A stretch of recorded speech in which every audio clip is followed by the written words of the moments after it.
नमस्कार। उत्तराखंड की परीक्षाओं की तैयारी करने वालों का स्वागत है। आज हम एक ऐसा टॉपिक कवर करने जा रहे हैं जिससे आप मानकर चलिए हर एग्जाम में सवाल आते ही आते हैं, और वो है उत्तराखंड के प्रमुख वाद्य यंत्र। तो बस अपनी नोटबुक निकाल लीजिए और चलिए इस जरूरी टॉपिक को एकदम पक्का कर लेते हैं। और हाँ, शुरू करने से पहले एक छोटा सा रिमाइंडर, अगर आप रेगुलर नोट्स और अपडेट्स चाहते हैं तो चैनल को सब्सक्राइब करना मत भूलिएगा, ताकि आपकी तैयारी हमेशा एक कदम आगे रहे। तो आज का हमारा प्लान क्या है? देखिए, सबसे पहले हम समझेंगे कि इन वाद्य यंत्रों को बांटा कैसे जाता है। फिर हम एक एक करके चर्म, सुशीर और घन एवं तंतु वाद्यों के बारे में जानेंगे। और सबसे आखिर में, जो कि बहुत जरूरी है, हम एक फटाफट रिवीजन और प्रैक्टिस करेंगे ताकि सब कुछ दिमाग में बैठ जाए। तो चलिए पहले हिस्से से शुरू करते हैं, वाद्य यंत्रों का वर्गीकरण। देखिए, इतने सारे इंस्ट्रूमेंट्स को याद रखने का सबसे अच्छा तरीका होता है उन्हें ग्रुप्स में बांट लेना। आइए देखते हैं कि ये कौन-कौन से ग्रुप्स हैं। जैसा कि आप इस फ्लोचार्ट में देख सकते हैं, उत्तराखंड के वाद्य यंत्रों को हम 4 मेन कैटेगरीज में बांटते हैं। पहली है चर्म वाद्य, यानी वो जो जानवरों की खाल से ढके होते हैं। दूसरी सुशिर वाद्य, जिन्हें फूंक मारकर बजाया जाता है।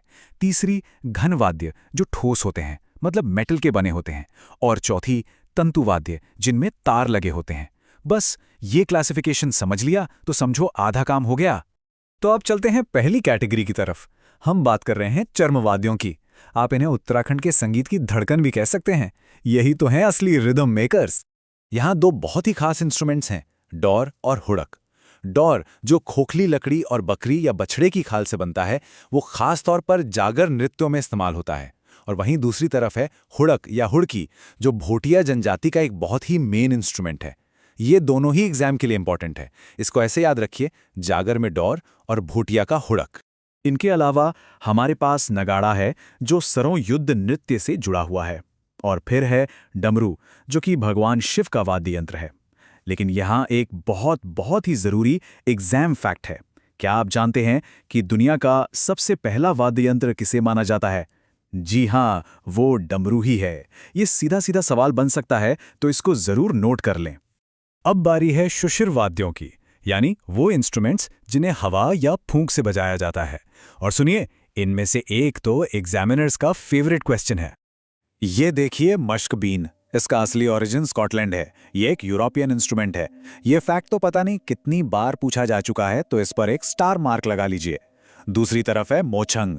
ये लोहे की पत्ती से बना एक छोटा सा यंत्र है, जिसे घने जंगलों में पशुचारक बजाते हैं। भंकोरा और रणसिंघा ये देखने में एक जैसे लग सकते हैं, पर इनमें बहुत बड़ा फर्क है। भंकोरा जो है वो शुद्ध तांबे का बना होता है, और इसका इस्तेमाल देवताओं के आह्वान जैसे धार्मिक कामों में होता है। जबकि रणसिंघा पीतल या तांबे का हो सकता है, और इससे पुराने जमाने में युद्ध के समय बजाया जाता था। तो इनके मेटल और इस्तेमाल का ये फर्क याद रखना बहुत जरूरी है। चलिए, अब हम अपनी आखिरी 2 कैटेगरीज की ओर बढ़ते हैं, घन और तंतु वाद्य। ये वो इंस्ट्रूमेंट्स हैं जो या तो टकराने से आवाज करते हैं या फिर तारों के कंपन से। घन वाद्यों में सबसे कॉमन है थाली, जिसे हमेशा डौर के साथ ही बजाया जाता है। फिर आते हैं झांझ, मंजीरा और चिमटा। अब यहाँ एक और एग्जाम पॉइंट है जिसे नोट करना है। मंजीरा का दूसरा नाम क्या है? इसे कंसिल भी कहते हैं। ये नाम आपको जरूर याद रखना है। अब एक सवाल आप सबके लिए। उत्तराखंड का वो कौन सा वाद्य यंत्र है जिसे दांतों के बीच दबाकर बजाते हैं और जो अब खत्म होने की कगार पर है? जरा सोचिए। जी हाँ, बिल्कुल सही। इसका जवाब है बिड़ाई। ये लोहे का बना होता है, और क्योंकि ये विलुप्त होने की कगार पर है, ये एग्जाम के लिए एक बहुत ही हॉट टॉपिक बन जाता है। इसे जरूर नोट कर लीजिए। और अब आखिर में तंतु वाद्य। एक तारा, जैसा कि इसके नाम से ही पता चल रहा है, इसमें सिर्फ एक तार होता है। और दूसरी है सारंगी, जिसे ज्यादातर बाधी और मिरासी जनजातियों के लोग इस्तेमाल करते हैं। ये किस जनजाति से जुड़ा है, ये भी एक जरूरी फैक्ट है। बहुत बढ़िया, हमने सारी कैटेगरीज को कवर कर लिया है। अब आता है सबसे जरूरी हिस्सा, फाइनल रिवीजन और प्रैक्टिस, ताकि ये सारी जानकारी एग्जाम हॉल तक हमारे साथ जाए। कुछ और जरूरी बातें देख लेते हैं। ऋग्वेद में दुंदुभी, बांसुरी और वीणा का जिक्र मिलता है। और एक और एग्जाम पॉइंट, कंसेरी जो है वो कुमाऊं रीजन का एक लोक वाद्य यंत्र है। ये छोटी छोटी बातें ही आपको दूसरों से आगे ले जाती हैं। अब टाइम है एक गोल्डन ट्रिक का, जो आपको सब कुछ याद रखने में मदद करेगी। बस ये एक लाइन याद कर लीजिए। भोटिया ने हुड़क बजाई, स्कॉटलैंड से मशक मंगवाई, दांतों में बिणाई दबाई, पशुचारक ने मुछंग बजाई। देखा कितना आसान है। इससे 4 सबसे मुश्किल फैक्ट्स याद हो गए।